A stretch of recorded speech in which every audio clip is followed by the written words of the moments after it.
Ladies and gentlemen, in this video I will try to survive 100 days in EU4 IRONMAN, giving updates to how things go along the way. EU4 IRONMAN is an impossible game mode created by Swedish dev studio Paradox Interactive. This was despite players who kept sending fan mail calling their game easy. We're going to need every advantage we can get, so I selected the Ottomans. Day 1.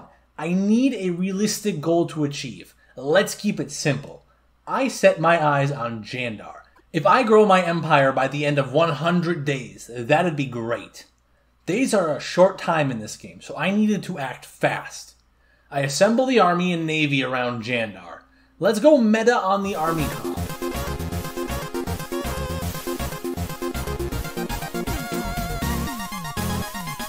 And of course, I can't forget my mercenaries. On the second day, I check my advisors, but decide against it. I need to focus on my military first and foremost. Extra mana points aren't going to help in a measly 100 days. Day 3. Using the Pro Guide, I swiftly navigate to grab the best estate picks for the Ottomans. There's so many estate buttons to click, this may as well have taken an actual day. Day 4. Did you honestly think I'd let myself hold low crown land? What am I, 2,000 hours into this game?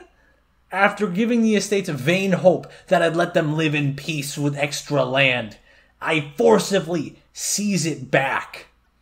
Day 5. We still need to pick our rivals. I pick Aragon, Austria, and Aragon to help gain power projection. By picking people far away, I stop myself from losing power projection when I lose wars. On day 7, I pick up the ally that's going to make or break this run. The Pope would be vital. And for what, I hear you ask? Well, let's just say, I need to send a spy into Italy, which will help us if we do another 100 days. 10 days in, we can get our armies to Jandar faster if we equip a movement speed leader. Luckily, I have just the guy. Day 20 came and went. Everything's setting up well. Before the month ticks, we need another set of military advisors. The plus 10% siege guy will help us a lot. Day 21. We got fort defense. Gross. Our Janissaries can move now, so I'll be putting them next to Albania. We need to prep for that war, so I added some mercenaries there. Day 24, we got the siege advisor. This was perfect, as this scripted event gives us a free fort siege advisor. Of course I picked the option that gives us the guy and recruit him. Day 26, we got the Guns of Urban. This gives us cannons in Eterin, which we can now move near Albania, while the fleet can coastal bombard Jandar. It's day 31, the big war day. I took a deep breath and prepared myself. I wasn't sure if I could pull it off, but I didn't come all this way to chicken out. With one deep breath, I declared war.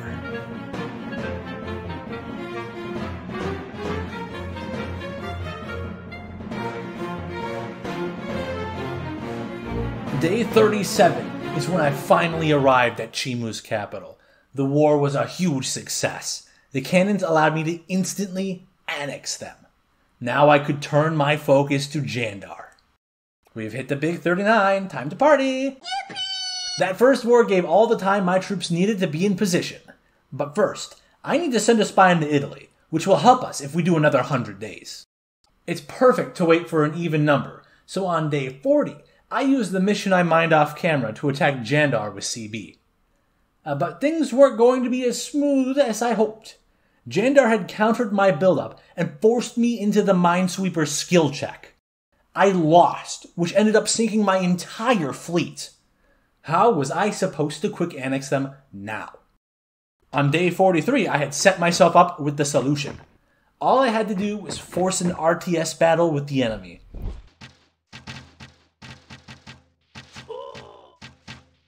IRONMAN does not mess around though. They were ready for me. I need to switch strategies. For the next 5 days, I wandered my land in search of what I was looking for. We needed resources for a prolonged siege. On day 53, I finally found it. A zombie spawner would supply weapons and food to my army. So I built the farm.